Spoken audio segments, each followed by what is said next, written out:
Hartlik goeiemôre, mag die Here u baie ryklik seën in sy wonderlike doel in die hart en lewe bereik. Nou lieve vriende, wanneer ons 'n kameelperd sien, is daar seker 'n paar dinge wat 'n mens oorwonder, soos byvoorbeeld, hoe swaar is en weeg die nek van die kameelperd? En dit is ongeveer 270 kilogram. Die longe kan elk 55 liter lug bevat. Sy brein maak 0,2% van sy liggaam-massa uit. By die mense is dit 2,5%. Die deursnee van 'n poot is ongeveer 30,5 sentimeter. En dan kameelperde het die langste bene, sterte en nek van alle landsoogdiere, asook die grootste oë. Baie interessant om te sien wat ons oor hulle so kan leer. Nou liewe vriende, vandag dan wil ons vir u kom sê, kom ons leer van die Here Jesus. Ons as kinders van die Here het so nodig om van die Here Jesus te kom leer. Die wêreld kan min van die Here Jesus leer, want hulle moet nog eers tot bekering kom. Maar u en ek as kinders van die Here kan so baie leer. Die eerste saak van die Here wat ek wil noem vanoggend is, die Here Jesus het vrae gevra. Daarso in Lukas 2 vers 46 staan daar: en na 3 dae het hulle hom in die tempel gevind terwyl hy in die middel van die leraars sit, en hulle luister en hulle uitgevra. En hier is wonderlik hoe die Here Jesus geleer het en vrae gevra het rondom sy Vader, rondom die dinge van sy Vader. En hulle was selfs verstom oor die antwoorde wat die Here ook hom gegee het. Dan het die Here toegeneem in wysheid. En Jesus het toegeneem in wysheid, sê Lukas 2 vers 52 vir ons, in grootte en in genade by God en die mense. Kind van die Here, ons moet vra, want ons weet nie alles nie. Ons moet geestelik groei, ons moet toeneem in wysheid. As jy en ek nie toeneem in wysheid nie, wat sê dit oor ons verhouding met die Here? Dit sê, dit wys waarin ons belangstel, dit wys waar ons liefde lê. En daarom moet ons toeneem in wysheid oor die Here ook. Dan het die Here Jesus gehoorsaamheid geleer. Dis nogal eintlik snaaks om dit te hoor, maar hoor wat sê Hebreërs 5 vers 8.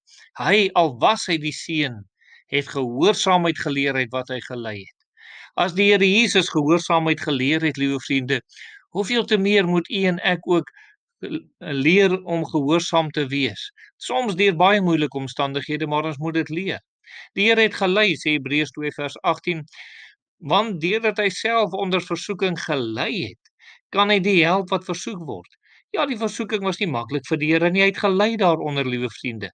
Hebreërs 5 vers 8 sê, leer ons ook dat die Here het gelei, maar dit het die goeie gebring, dit het gemaak dat die Here gehoorsaam was, en hy het dit gebruik om ons dan nou te kan help ook. Hebreërs 2 vers 10 sê, want dit het hom betaam ter wille van wie alle dinge en deur wie alle dinge is, as hy baie kinders na die heerlikheid wil bring, om die bewerker van hulle saligheid deur lyde te volmaak.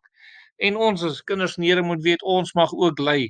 Daar mag dalk verskillende redes wees om volmaak te word in die Here, om iemand anders later in versoeking te help, om self dan ook net so gehoorsaamheid te leer. Verder is dit ook, weet ons dat die Here Jesus is versoek. In Matteus 4 vers 2, vers 3 en vers 4 lees ons daarvan hoe die Here versoek is. En daar staan in vers 3, die versoeker het na hom gekom en gesê, as jy die seun van God is, sê dat hierdie klippe brode moet word.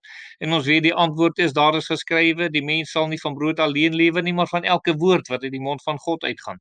Kind van die Here, ons gaan versoek word. Maar ons moet sekerlik hierdie versoekings hanteer soos die Here dit hanteer het, deur op die woord van God te staan. Dan nog iets, liewe vriende, die Here Jesus het gewerk. En ons moet as kinders van die Here ook weet, ons moet ook werk. Ons mag nie lui wees en nie ons deel doen nie, ons moet dit doen. Maar Markus 6 vers 3 sê, is hy nie die timmerman, die seun van Maria? En dan, liewe vriende, staan daar in die broer van Jakobus en Joses en Judas en Simon nie. En dan, liewe vriende, ons as kinders van die Here moet ons deel doen. Ons moet ook werk. Lukas 3 vers 23 sê, en hy, Jesus, wat omtrent 30 jaar oud toe hy begin leer het, en hy was soos hulle gemeen het, die seun van Josef, die seun van Eli. Nou ja, hulle het maar gemeen, die Here was die seun van Josef, die Bybel stel dit so, want Jesus was die seun van God. Maar liewe vriende, omtrent 30 jaar oud, en hy het begin leer. Kyk die familieband wat daar was, kyk die verantwoordelikheid, kyk hoe die Here ingeval het by die struktuur wat daar was. En die laaste vanoggend dan is, daar is gebid. die Here Jesus het gebid. Matteus 14 vers 23 sê, en nadat hy die skare weggestuur het, klim hy op die berg om in eensaamheid te bid, en toe dit aand geword het, was hy daar alleen. Kind van die Here, as die Here Jesus gebid het, hoeveel te meer moet u en ek bid? Soms moet ons maar die skare wegstuur, laat ons alleen kan kom om te bid, en maar die vriende bietjie los, en al die ander dinge bietjie los, om eenkant te kom, om te kan bid. Kom ons doen dit dan, kom ons bid. Ons dierbare Here, baie dankie dat ons na u toe kan kom, en Here, en dankie vir 'n voorreg om deur u geleer te kan word. Gee dat ons u voorbeeld sal navolg. Amen.